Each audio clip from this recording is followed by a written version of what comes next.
Halo semuanya, salam damai Kristus bagi kita semua.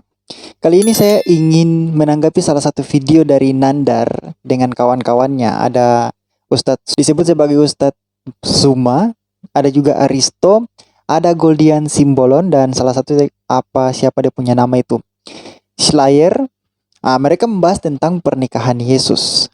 Nah, sebenarnya isu ini adalah isu yang sudah usang sekali, isu yang tidak memiliki landasan yang sangat kuat dan juga tidak memiliki bukti-bukti akurasi yang tepat terhadap kesejarahan pernikahan Yesus Kristus. Tidak ada sama sekali. Bahkan tidak ada ahli sejarah yang mengkonfirmasi hal ini sebagai bukti historis tentang Yesus sejarah, bahwa Yesus pernah menikah. Itu pun bahkan ditolak oleh para ahli dalam Perjanjian Baru. Saudara kutip satu buku yang dari ahli teologi, dari ahli Perjanjian Baru yang menyatakan bahwa pernikahan Yesus Kristus itu memang betul ada. Saudara tidak akan menemukan sama sekali. Dan Muslim selalu mempropagandakan ini. Mereka ambil dari mana? Mereka ambil dari Injil-Injil Apokrifa. Dan semua buku yang nanti sebentar akan saya tunjukkan, di mana Nandar juga menggunakan buku-buku ini, itu adalah buku-buku yang sebenarnya tidak memiliki integritas dalam hal ilmiah, tidak dapat dipercaya secara ilmiah. Buku-buku itu sendiri sebenarnya tidak ditujukan untuk kajian ilmiah, tetapi Nandar menggunakannya, katanya itu adalah kajian ilmiah. Kalau misalnya buku-buku seperti Injil-Injil Apokrifa yang digunakan Muslim sebagai otoritas untuk menyatakan pernikahan atau perkawinan Yesus Kristus, maka kalau misalnya bagaimana kita membuktikan tentang Islam yang begitu brutal dari hadis-hadis doif? Apakah itu Muslim akan menerima hal itu? Tentu saja tidak. Dan Injil Apokrifa di dalam kekristenan itu dia, kalau di dalam Islam itu dia disebut sebagai sumber-sumber yang doif. Jadi bagaimana bisa sumber-sumber doif digunakan sebagai sumber-sumber yang berotoritas untuk mengklaim suatu kebenaran? Itu logika putus asa dari Muslim. Karena Muslim sudah putus asa untuk mencari tahu tentang Al-Quran yang mengklaim bahwa nabi-nabi sebelumnya itu semuanya menikah.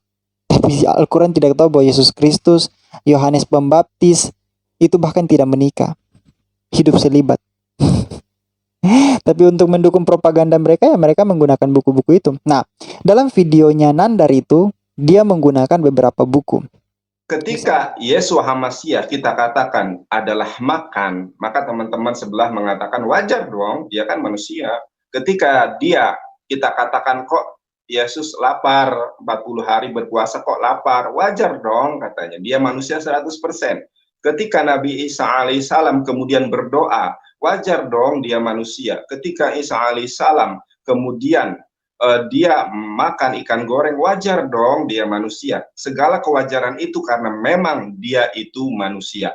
Lalu ketika kita katakan Isa alaihissalam menikah, kok menjadi sesuatu yang tidak wajar? Padahal Nabi Isa alaihissalam adalah laki-laki normal, sebagaimana saya laki-laki normal, saudaraku. Dan ketika berbicara tentang pernikahan Isa alaihissalam bukan berdasarkan asumsi, baik fakta data di dalam Al-Quran maupun di dalam literasi dan referensi mereka, saudara. Saya akan menunjukkan sebuah buku, bukan saya promosi buku ya, saudara. Ini adalah literasi berkenaan dengan bukti-bukti bahwa Yesus berkeluarga. Salah satunya ini adalah M. Hashem, Misteri Naskah Laut Mati. Ya, di sini disebutkan bukan ini, sorry. Salah ngambil buku saya.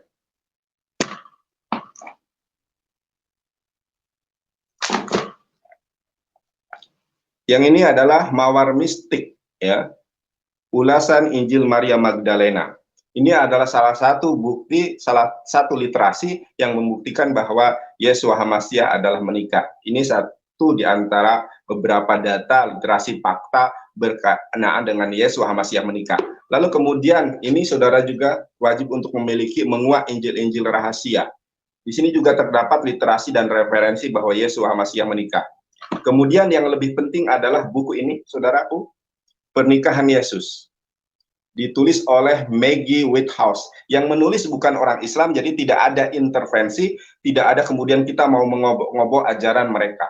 Ini adalah buku-buku mereka, orang-orang yang bukan beragama Islam, pernikahan Yesus. Jadi berdasarkan data, ini adalah kajian ilmiah. Kalau saudara tidak suka, kalau saudara benci, dibantah dengan literasi dan kajian yang serupa.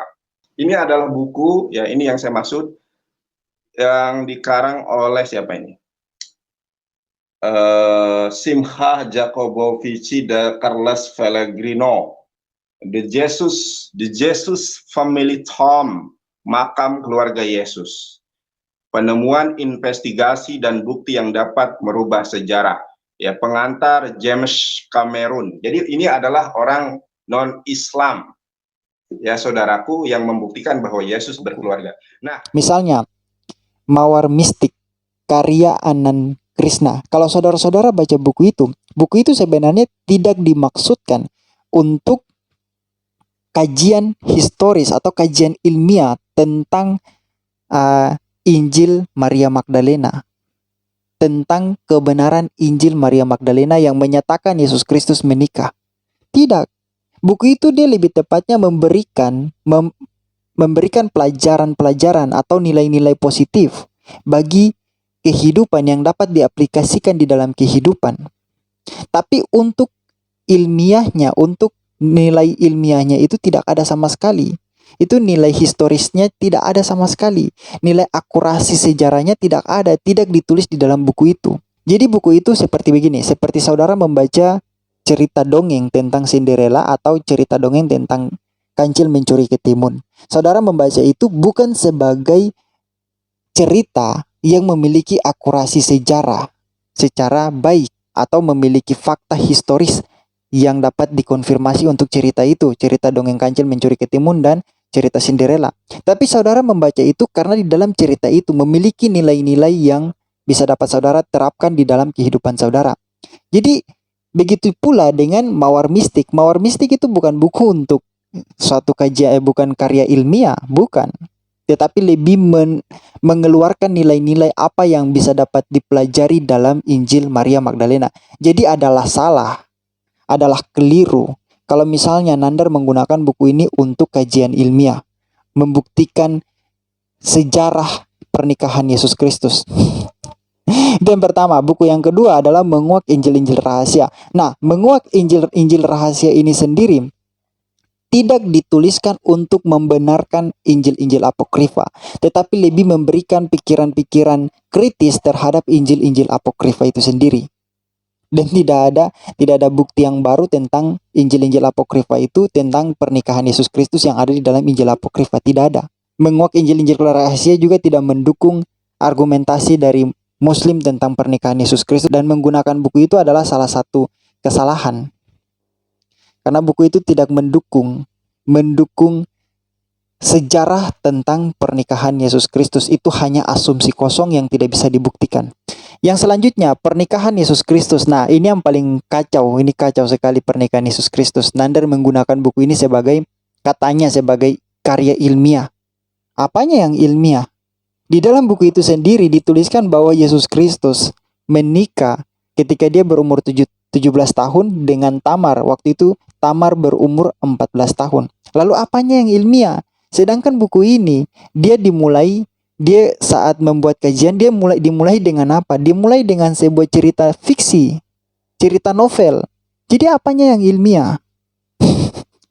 Sama seperti Dan Brown menuliskan buku The Da Vinci Code. Itu buku fiksi tapi diterima, novel tapi diterima oleh Muslim sebagai buku ilmiah. Apanya yang ilmiah? Itu buku pernikahan Yesus, Maggie Whitehouse. Dan di dalam buku pernikahan Yesus itu dia lebih menekankan tentang feminisme. Jadi dia tidak menceritakan tentang akurasi sejarah pernikahan Yesus. Tidak. Dia tidak mengkonfirmasi itu. Dia hanya memberikan teori-teori tapi tidak ada bukti sama sekali. Nah, selanjutnya ada The Jesus Family Tomb. Saudara tahu bahwa The Jesus Family Tomb itu adalah buku yang ditulis oleh sutradara film. Bukan seorang sarjanawan atau seorang sejarawan Perjanjian Baru, atau bukan seorang ahli dalam sejarah Yesus Kristus. Bukan. Itu ditulis oleh sutradara film dan dibuatkan film dokumenternya.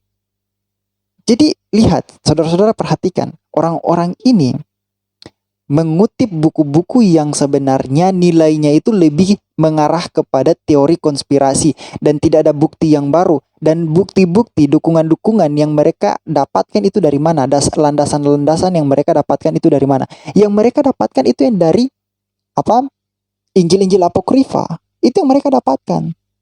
Tidak ada bukti-bukti yang baru, yang akurat, yang menceritakan tentang pernikahan Yesus Kristus, yang mendukung pernikahan Yesus Kristus. Tidak ada. Jadi Nandar dan kawan-kawannya itu hanya mengulangi propaganda demi propaganda yang sebenarnya sudah usang.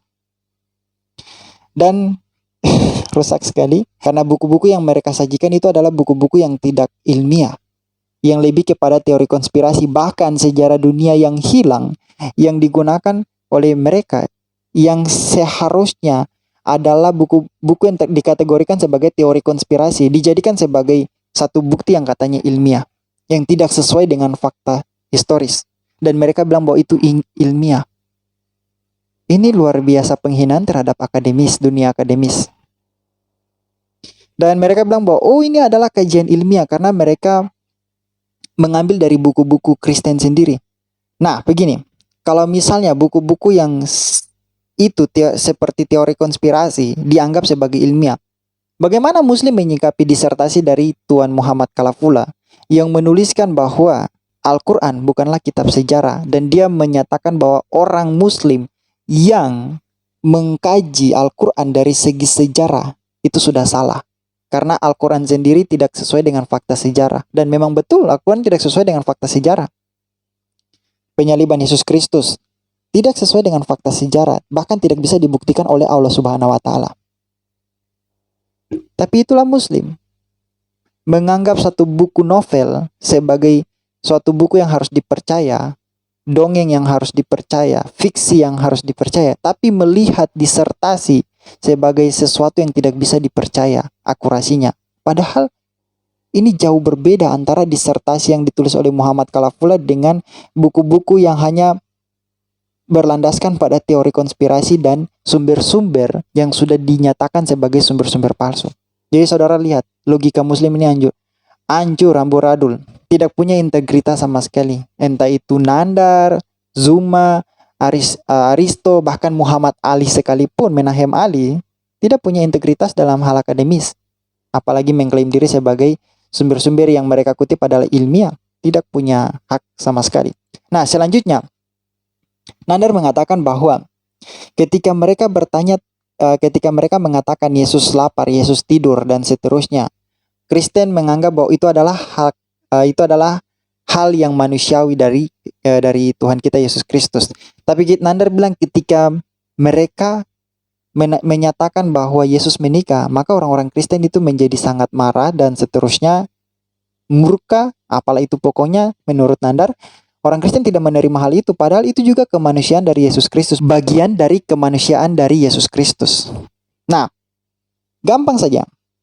Yesus Kristus lapar dan Yesus Kristus tidur, dia lelah.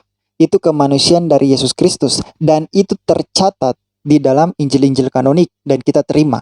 Itu sebabnya kita terima, karena tercatat di dalam Injil-Injil kanonik yang dapat dipercaya, yang kehidupan tahun penulisannya itu dekat dengan peristiwa Yesus Kristus.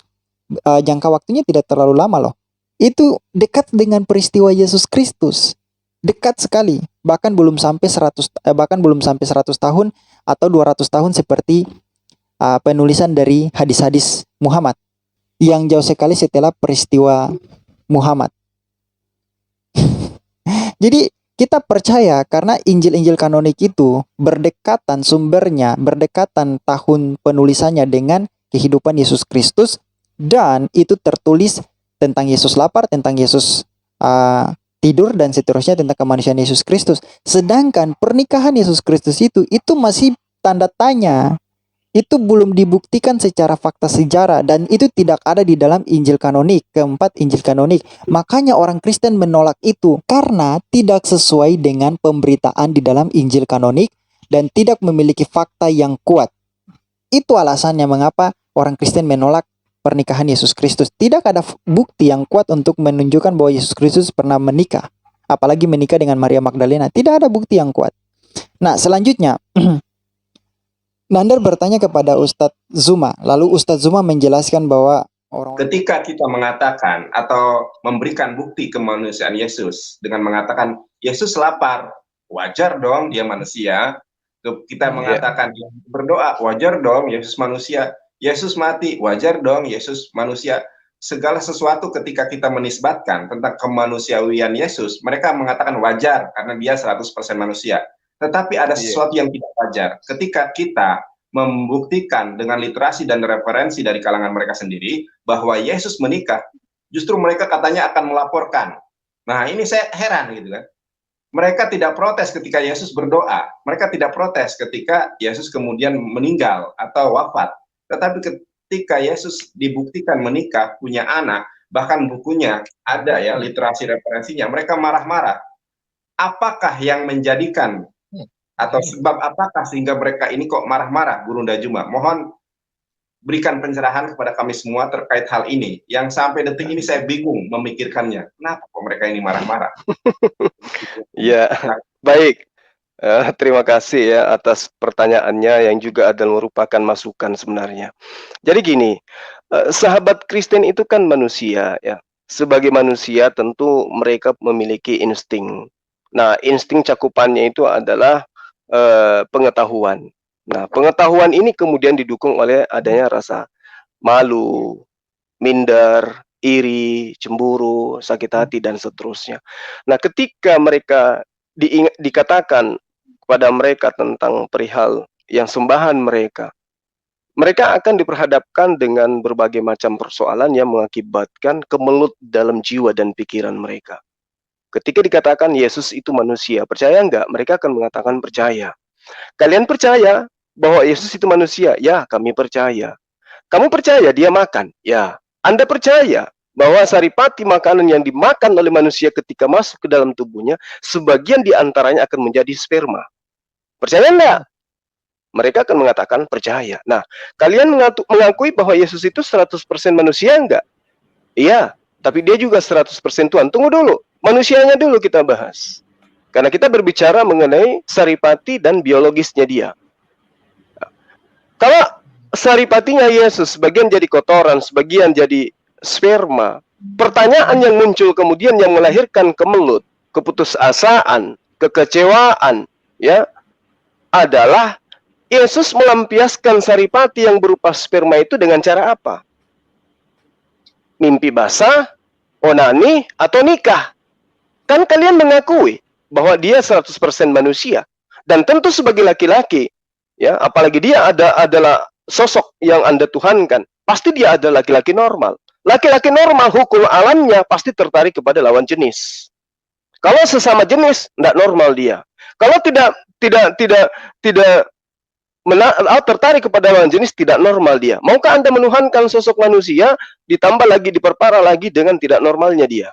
Tentu tidak, bukan? Nah, pernyataan-pernyataan seperti inilah yang membuat sahabat-sahabat kita itu marah, murka. Tapi mau kayak mana lagi? Kita diperintahkan untuk menyampaikan, memberitakan, memperingatkan. Anda mau terima, alhamdulillah. Tidak terima, astagfirullah. Toh kita tidak pernah menemukan dalam kitab mereka di mana dinyatakan Yesus di situ tidak pernah menikah. Nggak ada dalilnya. Ada nggak pernah menemukan? Seluruh Kristen kumpul sedunia. Ada nggak yang pernah menemukan di dalam kitabnya Yesus, di mana di dalam kitabnya Kristen, di mana Yesus yang mereka tuhankan mengaku saya tidak pernah menikah? Ada nggak dalilnya? Ada nggak bisa jawab di sini? Ayo. Ada nggak sahabat-sahabat saya di sini yang bisa menunjukkan kepada saya ada dalil di dalam pengajaran Kristen yang menyatakan bahwa Yesus itu tidak menikah? Nggak ada kan? Nggak ada, Guru. Nggak ada. orang-orang Kristen itu manusia yang memiliki ini dan sebagainya. Mereka itu malu, minder, sakit hati, dan seterusnya. Sebenarnya dia sedang menyinggung dirinya sendiri, menyinggung Allah Subhanahu wa Ta'ala, menyinggung Muhammad, menyinggung Al-Quran. Orang-orang Kristen yang melihat kritikan dari Muslim tidak pernah sakit hati dengan itu. Bahkan kritikan dari Muslim itu sebenarnya bukan kritikan, penghujatan lebih tepatnya. Penghujatan. Tidak ada kritikan dari Muslim, tidak ada. Yang ada penghujatan. Nah, sebenarnya Yang sakit hati itu adalah Muhammad, Allah Subhanahu wa taala, dan Al-Qur'an. Sebab apa? Sebab Muhammad, Allah Subhanahu wa taala, dan Al-Qur'an itu sangat sering menggosipi tentang keyakinan orang lain. Dan salah satunya yaitu Nasrani yang diasumsikan Muslim sebagai orang-orang Kristen. Jadi itu adalah bentuk sakit hati dari Allah Subhanahu wa taala dan Muhammad. Jadi mana bisa kalian mengatakan bahwa kita sakit hati kepada Muslim? Tidak ada. Kebalikan dari itu. Karena di dalam Alkitab itu tidak pernah mengajarkan kita untuk sakit hati terhadap musuh kita, melainkan mengasihi musuh kita. Mengasihi musuh kita. Tapi sebaliknya di dalam Al-Quran, Allah Subhanahu wa taala itu menanamkan benih kebencian di dalam diri Muslim. Makanya orang-orang seperti kalian, Ustadz Zuma, seperti Nandar, seperti Aristo dan Goldian Simbolon dan lain sebagainya itu harus menyebarkan berita hoax tentang kekristenan. Supaya apa? Supaya mereka membela Allah Subhanahu wa taala, membela klaim-klaim Muhammad dengan Al-Quran yang tidak berdasarkan pada fakta, yang berdasarkan hanya pada asumsi dan dongeng-dongeng dari kitab-kitab apokrifa. Itulah sakit hati dari Islam, dari Muslim. Jadi jangan bilang bahwa kita malu minder, tidak. Yang malu dan minder itu kalian. Kalian malu mengakui bahwa Allah Subhanahu wa taala itu punya dua tangan, yang tangan itu di kanan semua. Kalian malu mengakui bahwa Muhammad itu moralnya sangat, karena bisa menikah dengan anak kecil. Kalian malu mengakui itu. Bahkan bisa menjadi seorang pembunuh, membunuh orang yang menentang dia. Bahkan Muhammad mengatakan bahwa dia diperintahkan untuk memerangi manusia hingga manusia bersyahadat. Itu moral seperti apa? Mengapa kalian malu untuk membahas moral-moral Muhammad seperti itu? Mengapa kalian minder untuk membahas Al-Quran? Mengapa harus selalu membahas tentang Alkitab? Kalau kalian memang tidak malu dan minder tentang Al-Quran, tentang Allah Subhanahu wa taala, tentang Muhammad, tentang Allah Subhanahu wa taala yang memiliki rahim. Kalau kalian tidak malu dan minder tentang itu, silakan bahas. Jangan bahas tentang Alkitab saya, karena Alkitab saya tidak ada hubungannya dengan Al-Quran. Tapi kalau kalian bahas tentang Alkitab saya, maka saya punya hak yang sama untuk membahas tentang Allah Subhanahu wa taala yang punya rahim, Allah Subhanahu wa taala yang tangannya itu dua-dua di kanan, yang punya anatomi tubuh tapi bukan manusia, tidak tahu itu makhluk apa, dan Muhammad yang moralitasnya begitu. Itu saya punya hak yang sama seperti yang kalian lakukan kepada kekristenan, kepada Alkitab saya, kepada Tuhan saya. Jadi jangan sedikit-sedikit lapor, sedikit-sedikit penistaan, sedikit-sedikit. Kalau mau bilang penistaan, penghujatan, Al-Quran dan Islam itu adalah penghujatan sesungguhnya. Itu adalah penghujat sesungguhnya, penista sesungguhnya. Dan Undang-Undang ITE, penyebar informasi hoax. Al-Quran itu adalah penyebar informasi hoax yang sesungguhnya. Jadi jangan bicara soal penyebar informasi hoax. Kalian yang menyebarkan informasi hoax dan membuat seolah-olah bahwa itu adalah hal yang benar. Padahal ketika diselidiki hal yang salah. Nah, selanjutnya dia mengatakan bahwa kehidupan orang yang selibat, yang tidak menikah itu orang yang tidak normal. Itu sebenarnya kesimpulan dari mana? Kesimpulan dari mana orang yang tidak menikah itu tidak normal? Kesimpulan dari mana? Kalau memang saya tidak akan menyamakan Yesus Kristus, Tuhan Yesus Kristus saya dengan Islam, tidak akan pernah. Tapi karena dia berkomentar tentang kehidupan Yesus Kristus yang katanya melakukan pernikahan, dan kalau dia tidak melakukan pernikahan maka dia tidak normal. Nah, jadi dia anggap bahwa orang yang selibat, orang yang tidak menikah itu tidak normal. Orang yang hidup tidak menikah itu tidak normal. Maka saya hanya ingin mengomentari tentang poin itu. Poin orang yang tidak menikah tidak normal. Saya tidak akan menyamakan Yesus Kristus dengan Islam. Moralitas dari Yesus Kristus itu lebih tinggi dari apa yang diajarkan dalam Islam. Jadi saya tidak akan menyamakannya, tapi saya akan mengomentari poin yang itu. Poin yang dimana dia katakan bahwa kalau laki-laki tidak menikah itu tidak normal, dalam artian kalau dia hidup selibat maka itu ada masalah dengan dirinya atau dia tidak normal. Nah, ulama Islam sendiri itu ada yang tidak menikah, ada yang hidup selibat, ada yang hidup tidak menikah. Contohnya siapa? Contohnya adalah Nawawi. Nah, kalau saudara tidak percaya, ini saya ambil dari NU Online. Imam Nawawi, ulama besar yang hidup membujang. Dia tidak menikah, dia hidup membujang. Siapa sangka jika sekaliber Imam Nawawi 676, ulama tersohor bermazhab Syafi'i yang menulis sebanyak kurang lebih 40 karya ilmiah terkenal, lebih memilih hidup menyendiri. Baginya memiliki istri tidak lebih berarti dibanding ngaji, dan ngaji. Jadi saudara-saudara perhatikan, ini sumber Islam sendiri. Nawawi hidup membujang dan menganggap bahwa memiliki istri tidak lebih berarti dibanding daripada ngaji, dan ngaji. Nawawi tidakkah berpikir untuk mempunyai keturunan guna meneruskan gen keulamaannya? Salah satu karomah yang dimiliki Imam Nawawi adalah jarinya bisa mengeluarkan cahaya saat sedang menulis sebagai penerang dan seterusnya. Itu ulama muslim loh. Kalau misalnya menurut Ustadz Zuma bahwa orang yang hidup selibat, orang yang tidak kawin itu ada yang aneh di dalam dirinya, ada yang bermasalah dalam dirinya, dan itu adalah aneh, maka Nawawi ini adalah orang aneh. Apakah demikian? Dan bukan hanya Nawawi, kalau saudara cari tahu itu ada beberapa tokoh Islam yang tidak menikah. Salah satunya ya At-Tabari. At-Tabari tidak menikah. Jadi apakah ulama Nawawi, Imam Nawawi ini adalah seorang yang aneh karena tidak menikah? Mereka ini selalu menyerang Kristen tapi tidak sadar bahwa serangan mereka itu bisa berbalik bagi diri mereka sendiri. Nah, lagi dia mengatakan bahwa dia bertanya, di mana di dalam Alkitab Yesus Kristus mengatakan bahwa dirinya tidak menikah? Sebenarnya pertanyaan seperti ini kalau kita balik, di mana di dalam Alkitab Yesus Kristus mengatakan bahwa dia pernah menikah? Tidak ada, saudara tidak pernah menemukannya di dalam Alkitab. Tidak pernah sama sekali. Di dalam sumber-sumber Kristen yang otentik, dalam keempat Injil saudara tidak akan menemukan hal itu. Tapi kalau misalnya pertanyaannya bahwa di mana pernyataan Yesus Kristus bahwa dia tidak menikah? Kalau secara implisit kita bisa buktikan, ada bahwa Yesus Kristus menyatakan dirinya tidak menikah. Saudara perhatikan, tapi pertama di dalam Alkitab itu tidak ada satu ayat pun yang menyatakan bahwa Yesus Kristus menyatakan dirinya itu pernah menikah. Tidak ada. Itu yang pertama. Yang kedua, kalau saudara baca di dalam Matius 19 ayat 12, di situ Yesus Kristus mengatakan bahwa ada 3 tipe orang yang dilahirkan yang tidak dapat menikah, tidak dapat kawin.